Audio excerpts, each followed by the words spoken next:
Okay. I want to call the Land Use Committee for Sioux Falls to order. Today is the 19th of February 2013, and welcome everybody here in the audience and those at home listening on Channel 16 through Sire.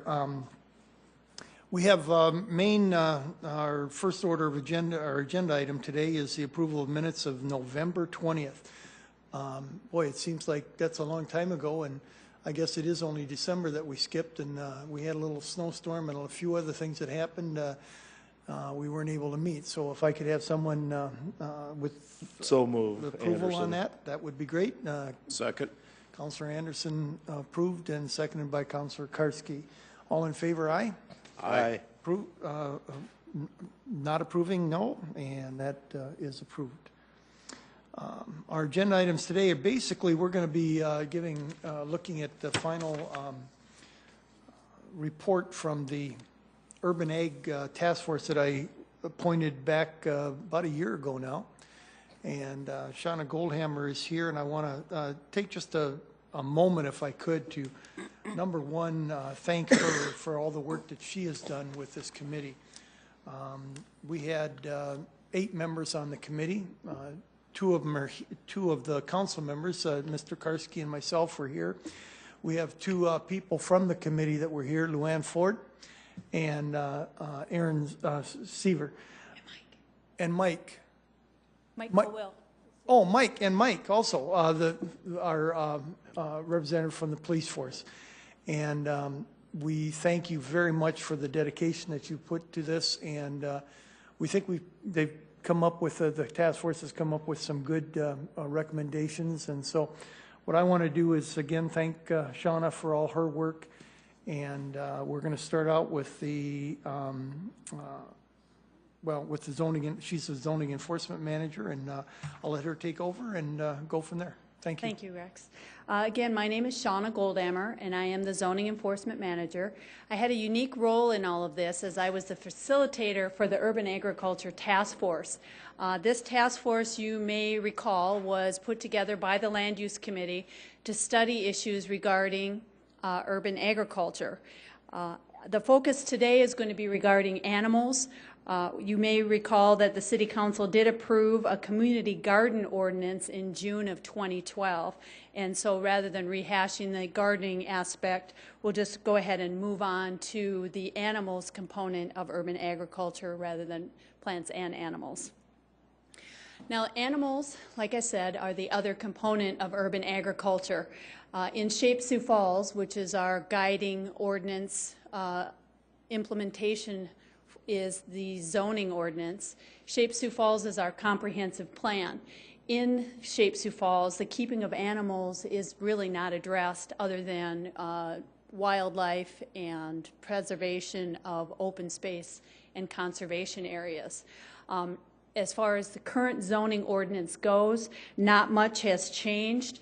The language in the ordinance is pretty much the same as it has been since 1950, that the keeping and raising of animals and fowl, but not on a commercial basis or on a scale that's objectionable to the neighbors. That's what we call a definition of an accessory use. That's how you can keep animals in accord with the zoning ordinance in a residential district. Just for sake of some nostalgia here, we did have codes that addressed fowls in the city back as far as 1936, and you can see that back then we limited where the coops could go, and similar language is going to be recommended by the task force. Also, in 1950 in the zoning ordinance, it reads almost identical to how it reads in the zoning ordinance today. So how to approach this current agricultural or urban agriculture, we took the approach of a task force. And where we started was the current animal ordinance, which is animals and fowl, now found in Chapter 90. It's not a zoning ordinance, but the current Chapter 90 addresses keeping of animals, but not as a nuisance. It also discusses things like abandoning animals, hunting is prohibited in the city limits. It also is where we find the pet rule, or the number of pets limited to 4, except birds and fish. Now, keeping of animals, as far as zoning goes, is also found in the zoning ordinance, and livestock is allowed in the agricultural district, and the keeping of small animals and fowl is allowed in residential districts, but not on a scale that's objectionable to the neighboring property owners. Now, you may recall in the Land Use Committee, and 3 of you were on it when we started this venture. Councilor Staggers was not on the Land Use Committee at the time, but what we wanted to ponder when we think about urban agriculture were some just general questions. What kind of activities do we want for our city? What kind of things could be widespread but not have much controversy? Are there some places where some activities should be particularly encouraged? And who are the likely participants in this agriculture community discussion, and how can we foster and reach those folks to create positive relationships? Well, we began our venture knowing that cities a lot of times are squeamish about permitting livestock, but limited number of chickens and bees rarely causes a nuisance. We did start off by taking some public testimony at land use committees both in September of 2011 and October of 2011, and I've got some video clips if you want to see that testimony and how it all started. I'll leave it up to you all if you want to see. I've got a little, about 3-minute clip from both those meetings so you can kind of see how we. You want to see those? Yeah, okay. let's see those. Okay, Tony, if you can hear me, let's roll that first one. And this would be September of 2011, and a gal named Shar Woolman came before this land use committee and expressed her opinion regarding the keeping of urban agriculture animals. So if you could get that queued up for me. Do I need to hit it up here? It might take just a second. There we go. If you could give us your name. Shar Wallen, Okay. and I personally believe that, Let's get this down for you, Shar. sorry I'm short, we need an ordinance in place in the city of Sioux Falls banning livestock from being kept. And this 4 animal thing, the problem is people can come up and say, well, so I've got 4 animals, so I've got 4 chickens, they're pets. I've got 4 goats, they're pets. The problem is there's a big difference between domestic pets and livestock. Domestic pets are something that you take home and unconditionally love, and they return that to you. Livestock, you get a profit out of one way or the other. Whether it's gathering the eggs in the morning or finally getting the meat off of them. Nobody, I can guarantee you, nobody wants the cow or the pig next door to them. I'm sure you people would agree with me. Nobody wants chickens yapping in their backyard. And it's ironic, we have a problem with slums in Sioux Falls, and it's a growing problem, and I see it twice a week. And I never realized how big the problem was until I started going out and working for the police on a voluntary basis and seeing the things that I'm seeing. And we could accelerate that slum problem big time by taking those few individuals out of that neighborhood that have maintained their homes and kept them up for years and years, all of a sudden to be inundated with livestock in the neighbor's backyard that is perfectly legal because he's only got 4 of them. And he said, oh, they're my pets. There's a definite, distinct ban between livestock and domestic animals. And I would dearly love to see something get put into effect real suddenly to ban this practice, because word of mouth, it's catching on. There's a lot of chickens in this town, a lot of them. And there's a lot of complaints being issued about them. And it's just gonna roll from one thing to another. We're gonna have one problem after another if it's allowed. It should be disallowed. There needs to be an ordinance put into place right away banning it. Thank you. Any questions? Okay, so that was Shar, and she came to the first meeting and was obviously the opponent for the keeping of livestock, and that's how a lot of the community feels about urban agriculture or agriculture in general, that it doesn't belong in town.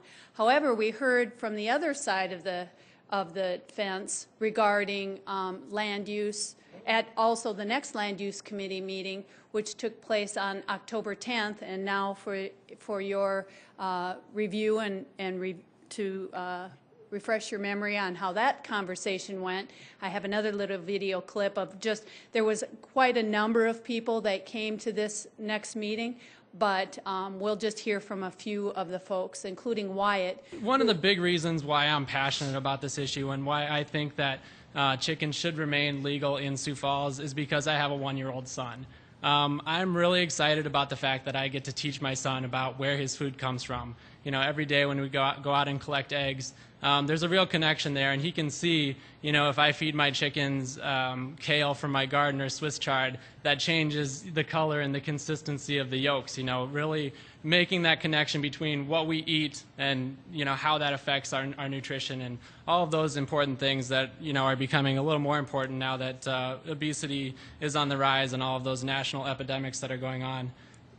Good evening. My name is Amy, and I would like to second Wyatt's opinion of having chickens, of allowing citizens here to be able to keep chickens and maybe having a rooster clause for the noise issue. My name is Sarah Lagerfeld, and I also live in town, and I do keep chickens. We currently have 3 hens, so I would definitely be on the pro side of that as well. And we heard from quite a few other people, but you can get the sense of how this issue is really a community-wide impact on what we decide as far as urban agriculture activities that we want to encourage within our community. So we formed a task force, or you all formed a task force. The animal discussion started in March of 2012. We had the task force meetings provided a forum for the public discussion. So we talked about Sioux Falls' current ordinances. We brainstormed on animal topics in the context of urban agriculture. We reviewed 15 other municipalities for the keeping of animals. The results were that we had 9 meetings throughout the summer and early fall in 2012. We allowed public input at each of those meetings. We did have 2 or 3 working sessions. Those were also open to the public. Most of the meetings took place over at the library downtown here because the parking was pretty good. You might want to know what kind of things did we talk about when we brainstormed on this urban agriculture task force. We talked about a lot of stuff. We started with definitions. What types of animals are we talking about? What about slaughter? Should these be licensed? What zoning districts are they appropriate in? What about the structures? How about the feed? What about the manure, the waste products? What about state law? We brainstormed on a variety of topics, and we came up with some solutions regarding some recommendations that will be before you in the second item tonight, or this afternoon. Our current ordinances, again, Chapter 90, which is keeping of animals and fowl, which is not the zoning ordinance, allow the keeping of animals and fowl, but not on a scale that is a nuisance. It also is unlawful to keep more than 4 domestic pets, except birds and fish. However, we don't have anything to help us describe what that means. What is a scale that's a nuisance? What is a domestic pet? Because we don't have a definition of pet. So in our proposal, and we'll get to that on our next item, we're talking about some new definitions. The task force is recommending that we include a definition for domestic and non-domestic animals, for exotic animals, fowl, livestock, and pets. We are also recommending that certain animals have a specific number for clarity, that now we are distinguishing between livestock and pets, and that there's fowl and rabbit could have up to 6 without a license, and then you could also allow more if you obtain a license, and to get that license you need to get a petition of input from your neighbors, and that we can discuss in more detail when we go over the ordinance on the next item of your agenda here. The other recommendations that we have is that livestock only be allowed in the AG or the agriculture district in zoning. We also recommend some prohibitions, that roosters are prohibited, the slaughter of animals are prohibited, and also exotic animals are also prohibited within the city limits. Our recommendation is also that we update the nuisance language to address feed storage, waste bedding material, and also manure. Shape Places, which is going to be before you for a first reading and set a date of hearing in a couple of weeks. We'll also have provisions for setbacks for enclosures for fowl, and that those have to be 25 feet away from any dwelling that is on an adjacent lot. That is our recommendation in Shape Sioux Falls. Again, the final Urban Agriculture Task Force meeting was held on December 6th, and we have adjourned and are coming forward to you with our recommendations. We feel like it's an accomplishment that we did provide a public forum for urban agriculture discussion. We had a good discussion community-wide. We compiled and formulated recommendations for change based on public input for the community gardens and also for the keeping of animals. And now it's up to you to decide the next steps. And with that, I'd be happy to answer any questions specific to the task force or how it worked or who's on it. And as we indicated when we got started, we have 3 members of our task force here tonight. If you have, if they want to add anything, they certainly can. But with that, I'll leave it to the... Councilor Anderson. Exotic animals. Mm-hmm. Could you give us some definition to that, examples? It is... They are classified in the state, by the state, and the actual definition, excuse me, I shouldn't have walked away. The definition is in our ordinance, and so we'll kind of go over exactly what that is in the language of the ordinance. If you have any questions about the task force or how we came up with that, I can answer that. No, that'll be fine. This part of the presentation. We'll go to spend as much time as you want on the ordinance itself or our recommendation. Be surprised what some people think as a pet. Any other questions from the committee? Okay, Shauna, again, and committee members, thank you very much for the time that you put in and for the results. I think you came up with some very, very good things, and so Paul, if you're ready to present the ordinance, we'd love to have you up here. I'll go ahead and present the ordinance as long as I'm up here, yeah. Okay. And then he can chime in. As we went through this process with the Urban Agriculture Task Force, we did, let me switch over to the ordinance itself, which isn't as pretty as a PowerPoint presentation, but it is what it is. You have the ordinance in front of you.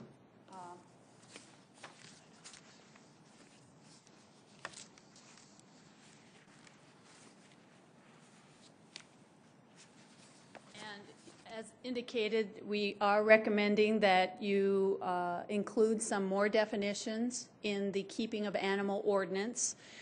Exotic animals is defined here.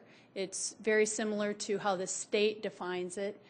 Exotic animals are also required to be registered with the state, and those kinds of animals are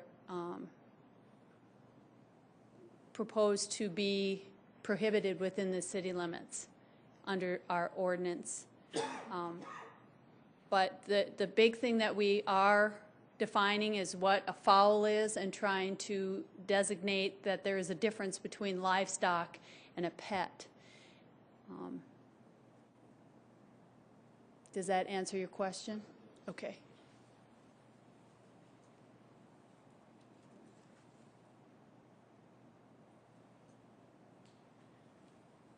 Here you can see the definition of a pet as new language.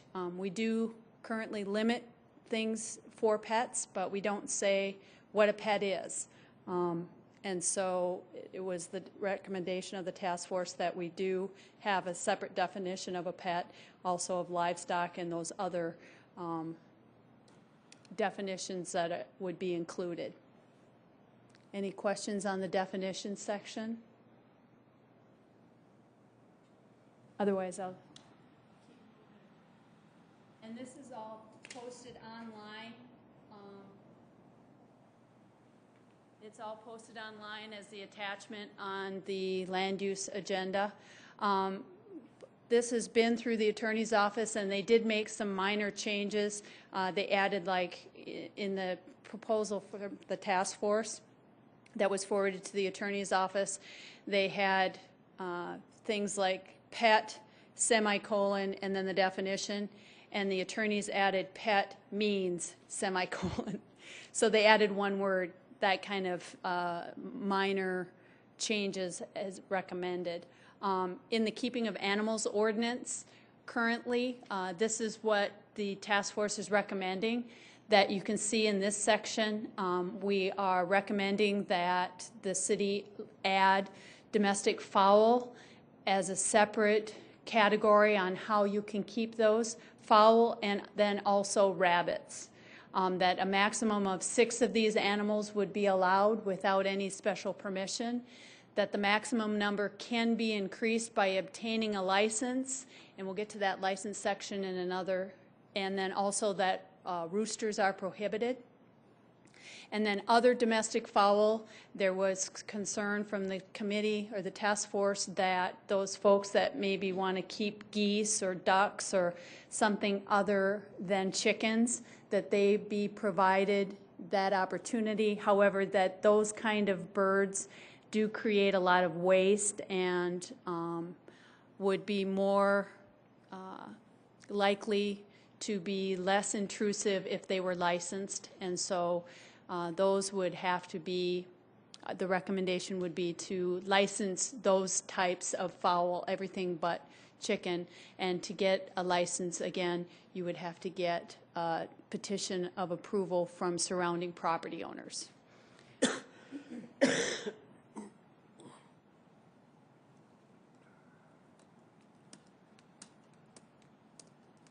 More sections of this ordinance. New language is to add that livestock may only be kept in the AG agricultural district, also prohibiting the slaughter of animals, and this means the killing of it. Doesn't mean you go to Hy-Vee and buy a fryer and cut it up. It means the actual killing of the animals is prohibited.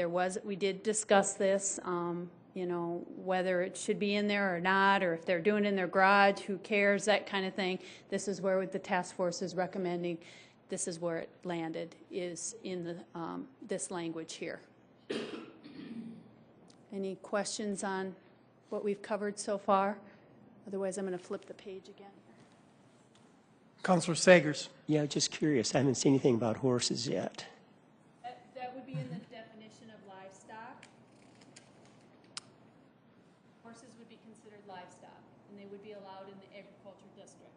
But in Sioux Falls today, there are horses that are not in an ag area. That's true. So we're going to say, are those going to be grandfathered in or not? I would say that they would be grandfathered in, but the way that the task force recommended is that it would be, you know, you could add it to a different, if you wanted to add districts and specific animals in specific districts. I don't think that the task force is not going to be offended by anything, any changes that happen here. They spent a significant amount of time talking about urban agriculture type animals, which are food sources, and so that was the focus. I don't think horses are in the realm of a food source, so that's probably why it didn't come up. But I don't know that we discussed horses and where they would be kept. Anything else? Okay, then moving on to the licensing section and how we envision that this would work. And this is where it was one paragraph, and the attorneys have, of the most changes were in this section, added things like notwithstanding and that kind of thing. But the proposal is that the maximum number can be increased from 6 to whatever you want to get licensed within 30 days of the acquisition of that animal. The keeper of the fowls must make an application for that license within 30 days of the fowl. Also, that the license certificate should be accompanied by a written petition of 80% of the several real estate within 100 feet of the applicant's residence, and that's across the street. We just box out that property and go 100 feet in every direction, and 80% of those property owners would need to sign that petition, and then that's when we would be able to issue that license. That license will also contain conditions and prohibitions that are required by the city, so everybody understands what it is that they're licensing and what is allowed and what is unacceptable. And then if they don't conform with those restrictions, that it could be revoked. That license could be revoked. Therefore, limiting them back down to the 6. And then the term of the license was 3 years, similar to a dog and cat license, I believe. That's where it came from. So, any questions on Section 3 of the ordinance? Yes. Counselor Anderson? Do we have any fee structure assigned to the licenses yet? We did not determine any fees at all as part of our task force. We just came up with a way to deal with urban agriculture. Any ideals on if that's going to be put in place, or is this just It would a be up license to you, that- yeah. Yeah, It would be if up I to may, the council. Yeah, we're going to kind of look at the attorneys to see, I think, of what the average fee or fee for the license for cats and dogs or something like that would be, and then go that way. But again, anytime you're doing any kind of new fees, it's got to be part of the budget process, and so I would look for that to be probably included in animal control's line item budget when it comes through, because it has to be approved through the budget process and not effective until the next year when the budget takes place. Thank you. Would it, because it's not an expenditure, it's an income source? It's still a revenue budget item. It's a Okay. fee. So fees have to go through the budget process just like everything else. So, okay. And let's see here. Then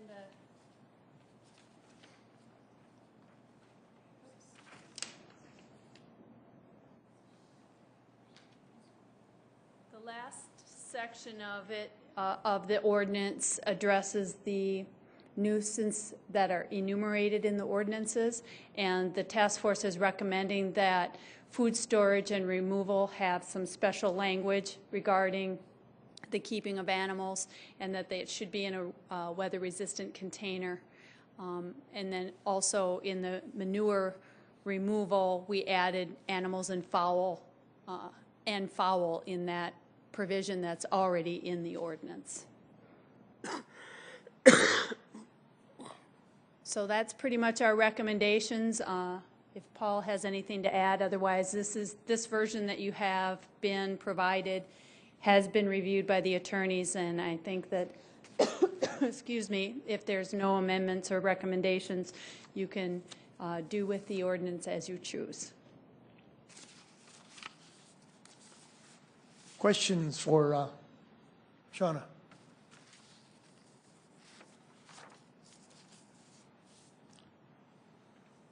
Nothing? Would you feel we need to put a, I'll ask the question then, do we feel, and maybe Paul could answer this too, do we need to put a dollar figure on the ordinance, on the licensing? Paul Bigford, Assistant City Attorney. Yes, whatever fee is going to be charged should be a decision made by the council as to what's appropriate. I guess before I came here today, I'm not sure what we charge for cat or dog licenses. I don't know if Officer Caldwell knows that right offhand or not. Any idea? The fee structure. You have to come up here. Yes. Introduce yourself.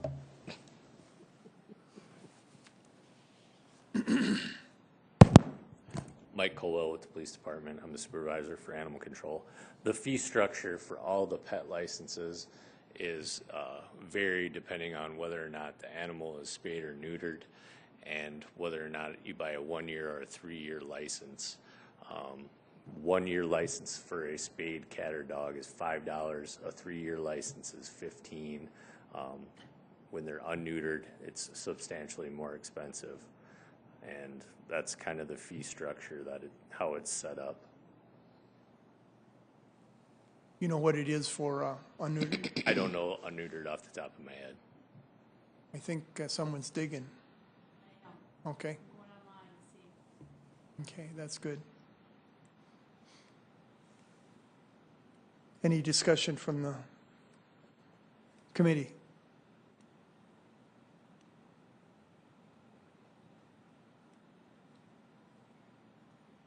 I think we'll wait and see what Shauna comes up with then.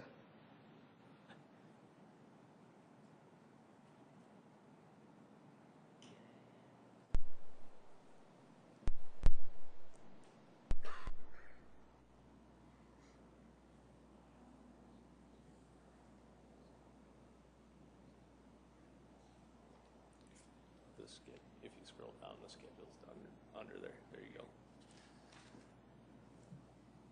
I can't quite fit the whole thing on there, but you get the gist. Dogs are on the left-hand side, and Like I said, neutered cats and dogs are $5 for 1 year, and 3 year is $15, and then unneutered 1 year is $25, and 3 years is $75. And that's based upon the type of rabies shot that they receive. That's why we do 1 year and 3 year licenses. If your pet receives a 1 year rabies shot, then you have to get a 1 year license. If you do the 3 year rabies shot, then you do the 3 year license. Okay.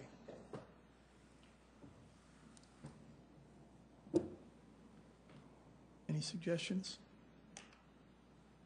I didn't realize having an unspayed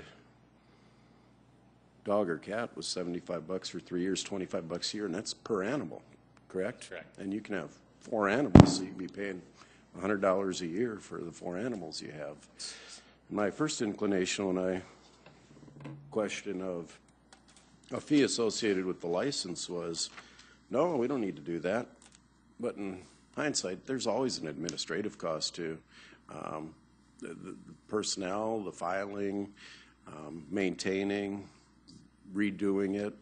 Plus, if they violate what's on the license, the enforcement, you know, a $50 fee probably isn't out of line. Not per animal, but just a $50 every 3 year fee probably isn't an unreasonable amount. And that's just a random number. Okay, any discussion? Would you like to make that in the form of a motion? Do you need a motion? We to need add a that? motion. Okay. We need a motion. I would move then that we add a $50 fee Licensing to fee. cover, licensing fee to cover 3 years. That needs to be filed at the time of the application. Do I have a second? I'll second that. Okay, motion is seconded. Let's discuss it. Councilor Staggers, any discussion? Well, I'm just not sure why 50, why not 40, why not 30, why not 60? Well, I think, once again, it was just brought up for discussion, so, Yep. you know, now's the time to have that discussion, exactly what that fee should be or what we're gonna recommend. And that's what I'm wondering, So- you know? Yeah. I mean, I guess I look at it and, you know, this is going to be a license to add more than the minimum amount that is assigned by the city, correct? Correct. So now you could be almost doubling the amount of animals you have in your yard. You could, I guess that would be the other thing too, is, you know, is this going to be $50 for 1 to 4 animals, or $50 to allow you unlimited access? yeah, the way it's worded, it wouldn't be unlimited access, it would be for the number that you are getting licensed at that time. So if you went in and you have 4 rabbits right now, you wanted to have 4 more, you would get that license. If then again you wanted to get 4 more, you would have to get another license to go up to 12. Plus the petition signed by 80% Plus the petition of the signed people from within your 100 neighbors feet. allowing you to do that. So then it would be another $50. And that's a safeguard for the neighbors, obviously. If I may, Counselor Alton. Yes. And the way I envisioned it when I made the motion was a person is allowed 6 chickens or 6 rabbits and they want to have 50. They have to go to Shauna's office, fill out an application to have 50 animals, and they have to pay that one-time fee. Again, the Counselor staggers, it could be 30, it could be 50. I threw out 50. I'm stuck on 50 tonight for some reason. But they pay that one-time fee, and then they have to go around and they have to get a petition signed by at least 80% of their neighbors. So and that fee is good, or that $50 is good for those 3 years if they are able to get all their neighbors' approval on it. So it's just an application fee is what it comes down to. I believe, though, that they would have to get the neighbor's petition signed before they get the license. Right, it would be part of the application. So what Yes. you're talking about is per license versus per animal. And we had that discussion too Right. among staff, but we didn't want to propose any fees that should come from the council. So, What yeah, would- if you did it $50 per license, then you could have as many animals as you identify on that license. And then that petition is also indicates the number of animals that you are proposing with that license. That's the way I envisioned it as well.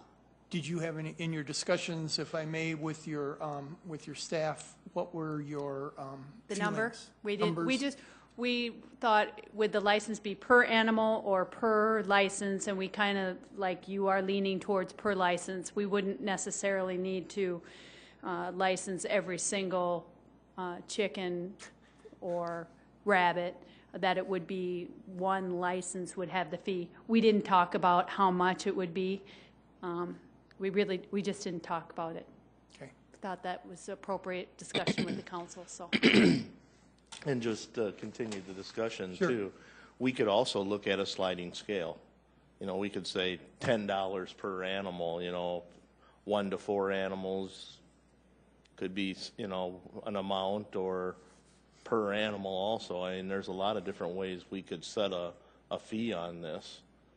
So, and what do you feel, Councilman Staggers, would be better, a sliding scale or just a solid fee?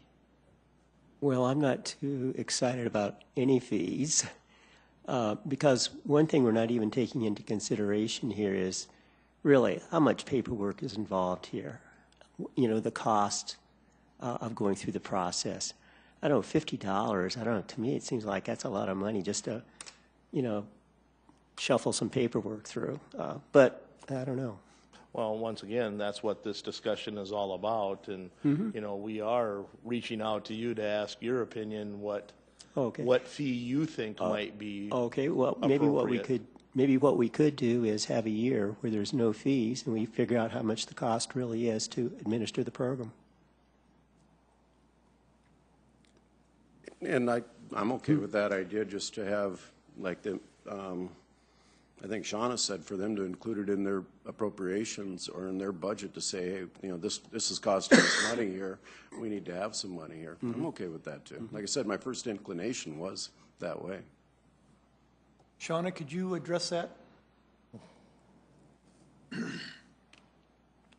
The appropriations or Yeah, the licensing idea rate? of not having any fee the first year and then you coming back to us and saying it's going to cost, it cost us, you know, $1,000 this year and we had 25 people do it. Let's divide it and make that assumption and go forward Right, with and that. I would defer to those folks that are licensing dogs and cats now. I mean, that's not in the zoning realm of things. And so they pretty much have some kind of program system set up to collect fees for those licenses. And so I would turn to them, those folks. I believe it's through police records, and that maybe those folks can give us a better idea on how they envision how much time it would take or man hours and that kind of thing. But I think for the first year, to just have it in there and not charge a fee, I think that's appropriate. And then once we get some more experience under our belts on how this is all going to work and how much time it really does take us, might not take us that much time. We have a lot of resources at our fingertips at the City of Sioux Falls, so it may be not as bad as we think it might be. Mike, could you comment on that too? Please? Mike Colo once again.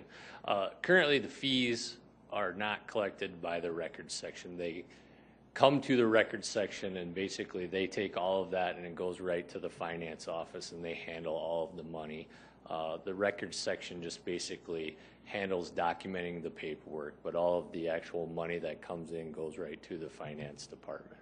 And to the general fund then? Yes, Or I into believe the money police goes department into the account? general fund. General fund. Oh, that was a nice deal. Okay. So we could get to the records department though and find out about how much it might. How much additional work? It would have to be, I see that it's currently under the animal control ordinance, but it would have to be something that we would work with zoning also, because you are talking about 80% of the people that live within 100 feet of that property, and that would be information that they would need to provide to us so that we could go out, you know, and verify that those people have actually signed off on the petition and have agreed to it. I'm sure the enforcement ultimately would fall on us to handle, but some of the initial permitting and licensing would be something that we would want to work out with zoning. Okay. Okay, thank you. So, with that in mind then, we've hearing kind of a consensus of not doing anything the first year and then getting a feel for it the year afterwards. Committee Chair? Yes. You already have a motion on the table, so we may need a substitute motion. No, we or a don't. vote. Or can I Because withdraw my We can let it go motion? through the way it is right now, and then with nothing, or can't we get through without with a no fee charge, just the way it is, and then come back a year from now and add a fee charge? What I'm saying, sir, is Councilman Karski made a motion, there was a second. Oh, for $50. So it's either vote on that motion or have a substitute motion that Councilman Staggers made. I can't withdraw my motion. If you'd like to withdraw your motion, we could do it that way too, couldn't we? Councilor Anderson, do you withdraw yours also? Yes. The second? Yes, I will second that. Okay, we've had that motion withdrawn. Thank you very much. I guess I was thinking back to the original. Okay, we've had those motions withdrawn, then we can put this, we can vote on the changes to the ordinances the way they are, and unless there is further discussion. And we should before we take a vote though, I guess what I would like to do is have some public input.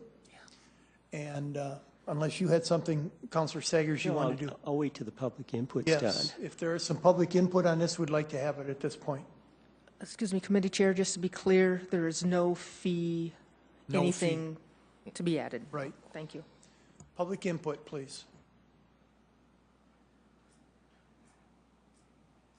Councilor Aguilar. Councilor Sue Aguilar. I basically have a question as far as, did you talk about enforcement? Is that going to be by complaint only? If the licensing does go through for those numbers that are above the maximum, is there going to be, you know, someone that goes out and checks, or is that part of the ordinance at all?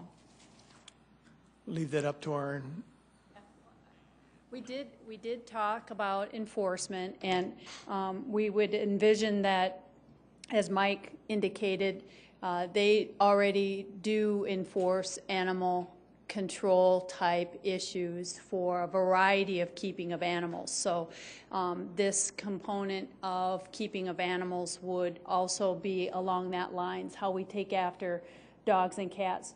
Quite frankly, we only find out about those ones that may have more animals or more pets than are allowed now by the amount of manure that shows up in their yard. And then that's a whole separate issue that, you know, they got to clean up the manure, but then if it is found that they have more, then those enforcement mechanisms are in place to handle those through complaints in magistrate court or through the citation and administrative hearing process. Well, I wouldn't say by complaint only, but certainly it would have to be reported to us, because we're not going to be going knocking on people's doors in Sioux Falls and say, how many pets do you got? We're coming in to count them, you know, that kind of thing. But because I don't know how else you would know about it unless someone reported it as an alleged violation, and then we would investigate to find out if it is truly a violation or not. it would be the same as if you were driving down Southeastern Drive too fast and a police officer caught you or didn't, kind of thing. I don't think Councilor Aguilar would do that. Probably not. Does that address your question? Okay.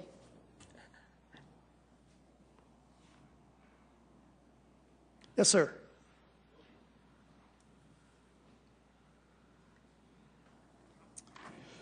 My name is Darren Cox. I'm a resident of Sioux Falls. I was an active participant in the urban task force meetings when we had them. And I see going through here that you may have a loophole in this that I wanted to point out. My main concern is when we had these discussions, the reason rabbits were added along with the chickens was because they were going to be used as a food source and not a pet. Is that still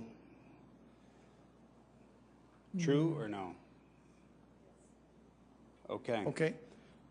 Here's the deal with that. Not one person came to those meetings asking for rabbits as a, that they are raising rabbits as a food source. The number of rabbits, how would they be monitored?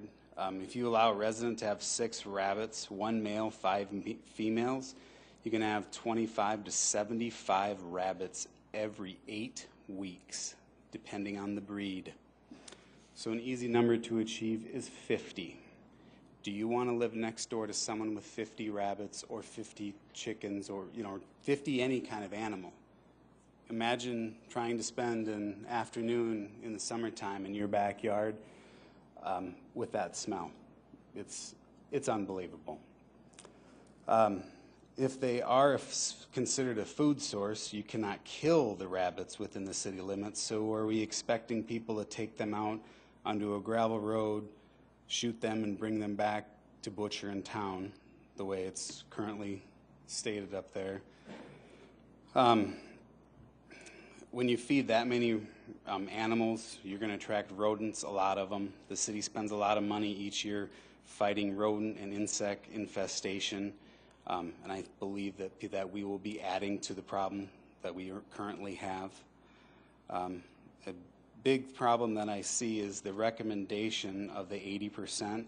I recommend 100% approval for any exceptions above the proposed ordinance, If you take a look at a map of your house, and you get 80% of the people that live within 100 feet of your house, the neighbors right next to you can say no, and you still get to have as many animals as you want.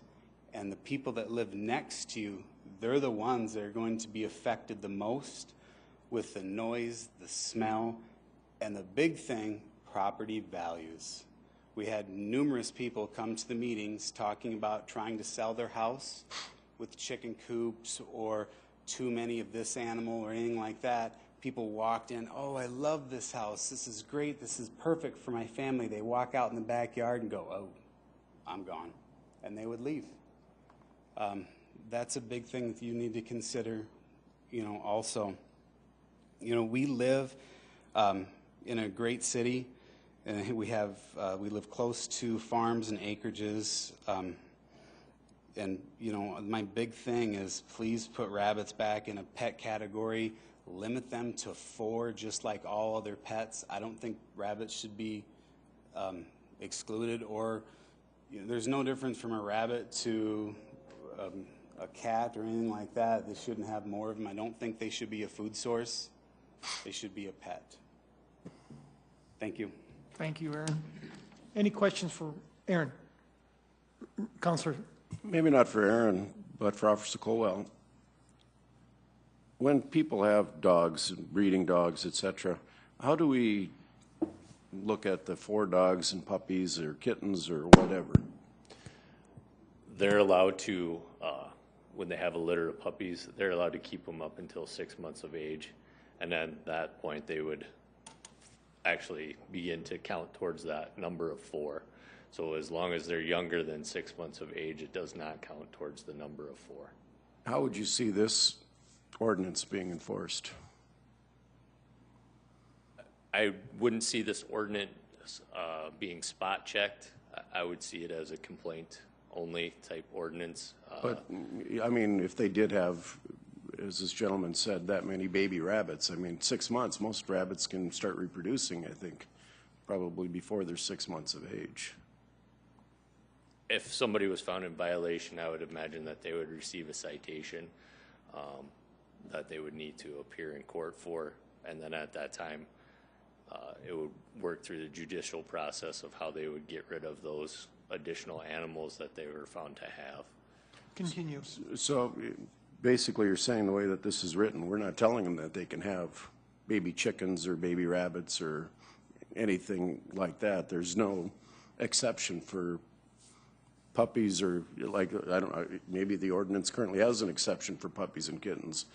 I would think that it would probably be something that the city attorney's office could address as far as, do they feel that the wording includes baby animals or not?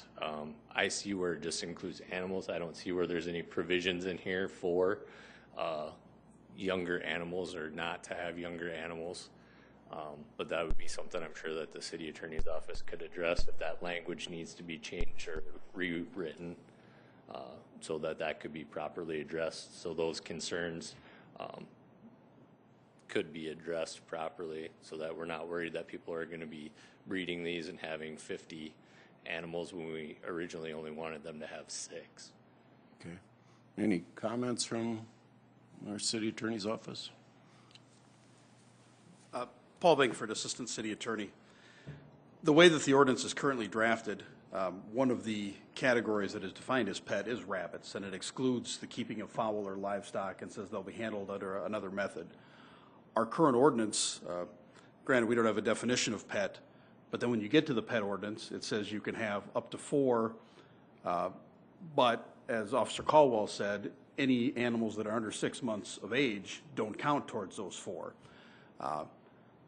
That may work well for cats and dogs. The issue is in terms of rabbits and how quickly they proliferate. So the way the ordinance is currently written, I would say that if somebody had 6 rabbits and they had several more that were under the age of 6 months, they would be allowed under this draft to keep them. I guess if the thought is to really keep somebody to 6 and not allow them to have a number of babies, then I would think you would want to pull rabbits out of the pet definition and put it at the end with the keeping of fowl or livestock or rabbits and distinguish it, you know, depending on what your intent is. But the way it's currently written, somebody could have several rabbits, refer to them as pets, and keep them under the ordinance if they're under 6 months of age. The other issue is, I don't know how easy it is to ascertain whether a rabbit is 5 months old as opposed to 8 months old.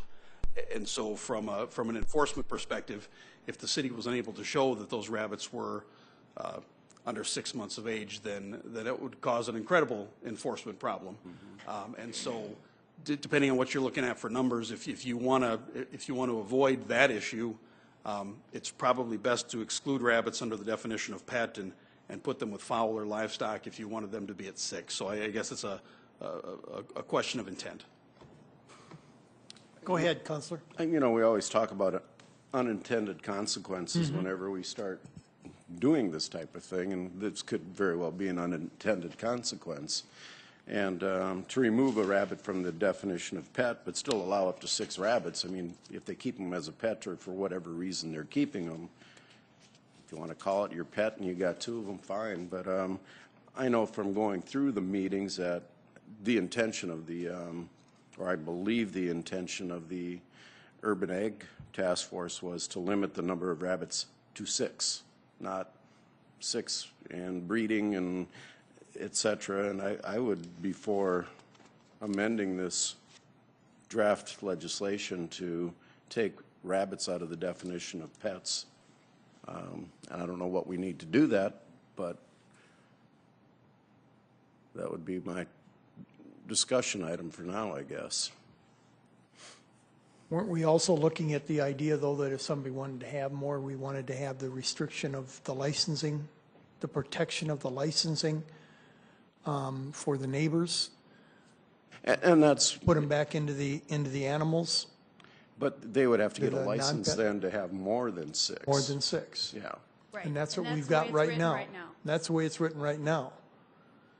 So that if they need to have more than, if they want to have more than 6, then they've got to get the license, they've got to get approval from the neighbors. But according to what Mr. Bangford just said, he said as long as we have them defined as a pet or under the definition of a pet, they could have more than 6 without the license. The way it's Because of multiplication, right. breeding. And the way it's, I'm sorry, I didn't mean to. No, go ahead. The way it's currently written, if you had rabbits and considered them a pet, you could have, you know, up to 4 as a pet, but then if they're any under 6 months of age, you could have however many that was, whether it be 30, 40, or 50, and not have to seek special permission. If the intent is to allow people only have 6 rabbits unless they get the permission of the 80% of the adjoining landowners, then I think that the best way to do that would be to remove rabbits from pet, and then at the end of that sentence on the definition where it says the keeping of fowl or livestock, including but not limited to, and then it goes on to laundry list, governed by this section of the code shall not be governed by this section of the code, but by other applicable sections. And I think you'd want to put rabbits in there with fowl and livestock to show that you didn't intend for rabbits to be pets and you didn't intend for somebody to have 40 or 50 if that's what the intent was. The way it is currently written, you know, if you had a number of rabbits that were under 6 months of age, you would not need any special permission because of the current definition of pet we have that also includes all animals that are, it doesn't include animals that are under 6 months of age. So then the way you're saying is that as soon as if I have 6, I can have 6. And then as soon as they would have any kind of offspring, they better get a license. The way it's currently written, they wouldn't need to if they were under 6 months of age. Right. But if you want to change that and treat them the same way as fowl and livestock, then they would need special permission to have any more than 6, no matter what the age was. Okay. Would you like to amend your... Do we need a motion to amend this proposed legislation? Amend the proposal? Yep. Amend the motion? Well, we don't have a motion yet, I guess. We have the original motion. We're still in the motion. We're in the public input. Your motion is still on the table to accept the proposal as presented. Correct? There was no second, and I didn't interpret it as a motion. We Did you had intend the it? original motion to accept the report for those changes, and then we had the change to it that Karski did, right? Oh, I withdrew that motion. The $50 one was withdrawn. Right, but we had the original one to get it on the table. No, sir. How could we have an amendment to add $50 if we didn't have an original one? We never had an original one. He just had the one for the section. It was taken as a section thing. It wasn't taken as an entire document thing. Okay. Then would you like to make a motion on the entire document with a? I guess, yes, I would like to make the motion that we amend this draft ordinance to remove rabbits from the definition of pets and include them under solely livestock. I guess I would rather have you, if I could ask you to make a motion to accept the document first and then amend the motion? And then amend it, yeah. Okay, I would like to move that we move this to the full council. I will second that. All in favor? Yeah. Aye. Then we have to have the amendment. I would Then like we'll to, do the amendment. We got to have the motion on the table for the, all in favor? No, I think what we have to do is, we've got the amendment, and now we vote on it. now we ask for. We can't have an amendment to something we don't have in the first place. So we've got a motion to accept the report. Sure. And Councilor then we Rolfe? can amend the report, correct? Correct. Okay. Right now, we are voting on the report to accept the report and move it on to the council. Now, then, after that, we can amend the report. Yes, to clarify, he's making a motion to accept the document as is and to move it to the full council.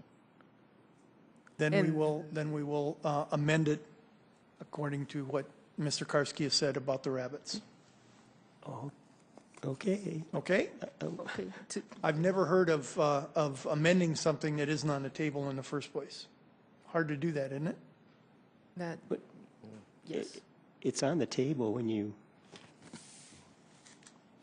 yeah, he has it on the table now. Well, that's what I thought, but our parliamentarian here is telling us that it was never on the table. So that's what we need to get on the table via motion. What had happened was during the discussion, he wanted to make a change. And so a motion was made to make a change where the document was still in full discussion. It was never, you didn't start out the discussion saying that you were making a motion to accept the document. You just started discussing the document, and then he made a motion as it was going along to change a section. Mm-hmm.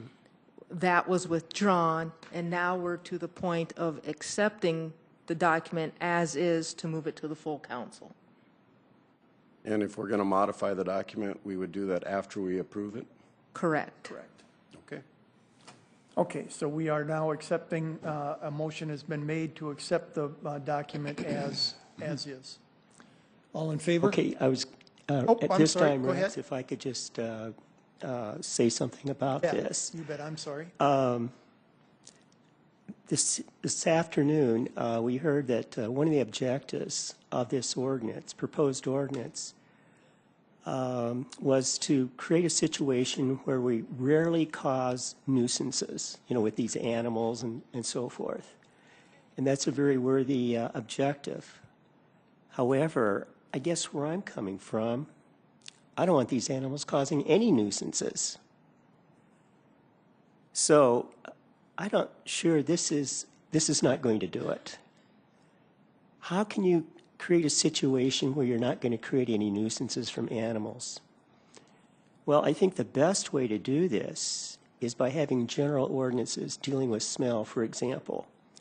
General ordinances dealing with drainage from one property to another property.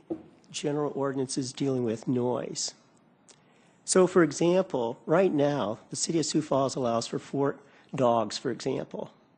Well, with 4 dogs, you can definitely have a lot of nuisance. And I think that's inappropriate. I've had many people complain about dogs next door, keeping them awake at night and things like this. So the focus in that particular case should be on the noise.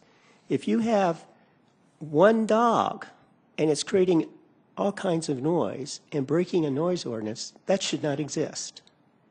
If you have 5 dogs, they don't make any noise at all. What is wrong with that? And likewise with smell. If you have 6 rabbits and they don't cause any smell, fine. If you have 8 rabbits, they don't cause any smell, fine.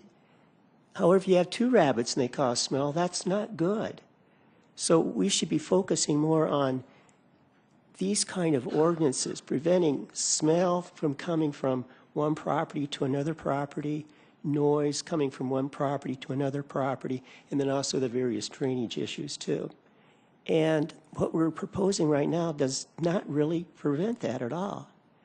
Once again, it was stated that this ordinance is to try to prevent nuisances so that rarely they do occur. But I think it's best that we just simply say, no, we don't want to have any nuisances at all. So because of that, I think there's a better way to deal with this. And so consequently, I guess I'm not going to vote to move this on to the City Council, but instead focus on trying to have smell ordinances, noise ordinances, and also drainage ordinances to help prevent nuisances by animals. Okay. Appreciate your opinion. Mm-hmm. Any other comments? All in favor of the motion? Aye. Aye. All opposed? Motion carries. Now, would you like to?